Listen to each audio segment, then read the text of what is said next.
you had a Yeah. really great career at, Microsoft, but I thought was really fascinating was that, you have at one point got to work at Box as well. Yeah. And so you were actually leading a whole redesign and redevelopment. You became a product manager. That was your end kind of result coming out of Microsoft. And so I was just curious, like, obviously school doesn't prepare you necessarily for that type of role of like an entire redesign. And so how do you think you built yourself, and it was relatively early in your career. So, Yeah. how did you kind of get yourself into that point of being able to take on that leadership role? Yeah. School prepared me for working really hard. I pulled all-nighters all the time at Georgia Tech, and school was really hard. And so I learned that I could be in really difficult situations and work my way through them and out of them successfully. So it did really well for my confidence. And I was like, I am smart because I have been challenged with these very difficult projects, courses, whatever, and I'm able to succeed at those things if I work really, really hard at them. And I know that I can work really, really, like I could pour hours and hours in something and I can succeed. And so it taught me that, and it taught me how to solve really hard mathematical problems.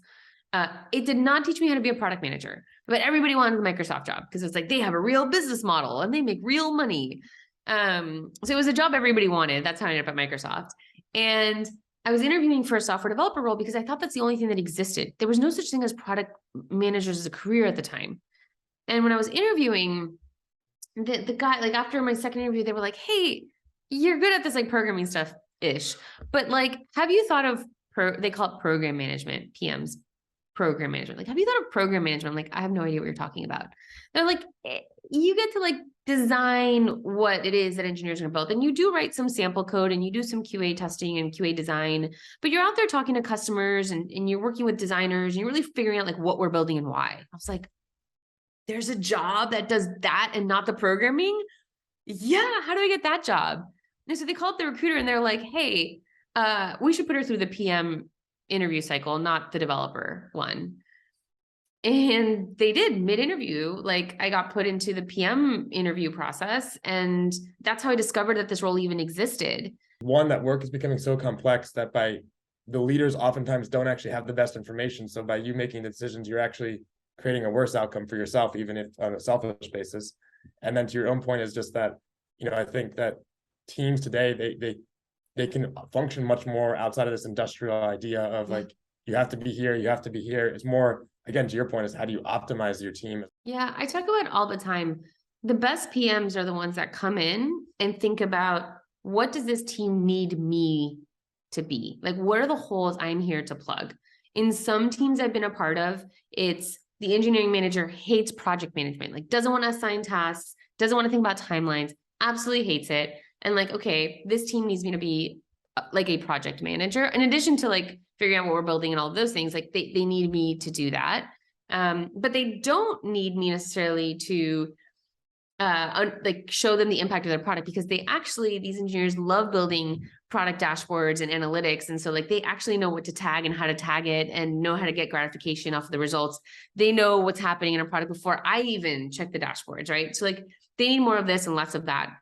Other teams, the engineering managers, like super diligent, loves to assign tasks to engineers, but the engineers are like really not as data driven.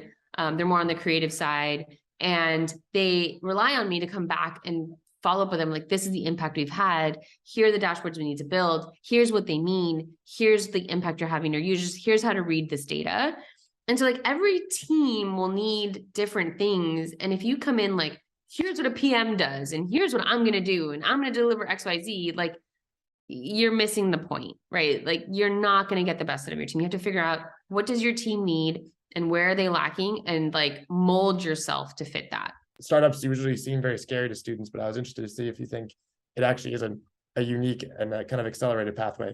I went to big tech because it was the thing to do, and Georgia Tech did not at the time. Now we do a lot around entrepreneurship, but at the time it was like, join a big company. Like, that was the goal. So I'm like, I need to join a big company. And that was my goal.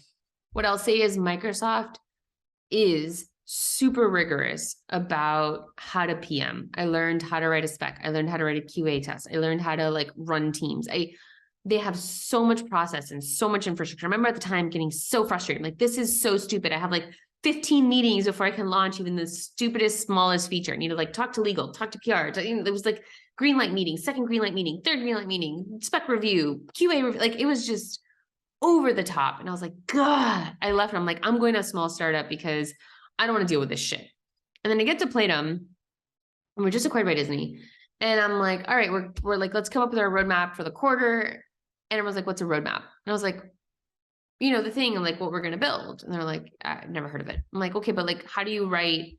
We need to figure out like what we're going to do and why. And they're like, we just think of things and build them. I'm like, yeah, but do you ever ask like for who? And they're like, no. I'm like, do you measure like no? I'm like, do you QA? They're like, we have some QA team in India, but I'm like, do you write test cases? No. I'm like, how do they know what they QA? We're like, we don't. I'm like, oh my God, this is a disaster. Like, okay, this is bad. And then, and I was like, annual reviews. Like, how do you know? And like, a what? I'm like, you know, how you tell your team if they're doing a good job or not, like one-on-ones. They're like, what's a one-on-one? I'm like, holy shit, this is bad.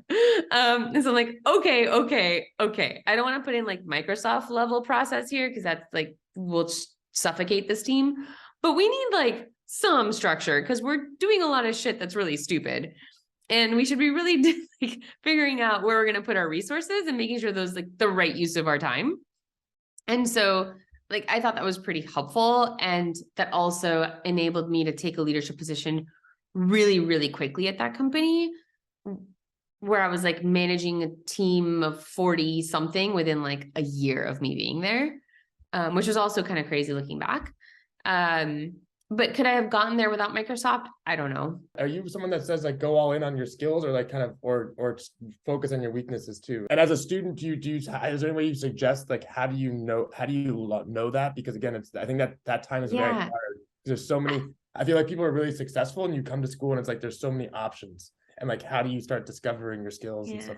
I knew what I was good at and I knew what I wasn't good at, but I didn't know how to translate into job strengths and weaknesses until I started working, until I started like in a company knowing where my skill sets were valued and where they weren't, and figuring out what's the best career path that had like upward mobility given the skills that I had. And so in product management, I thought it was like I got lucky. It's a match made in heaven. Like I love technology. I love thinking about algorithms and I love understanding why people use and adopt things.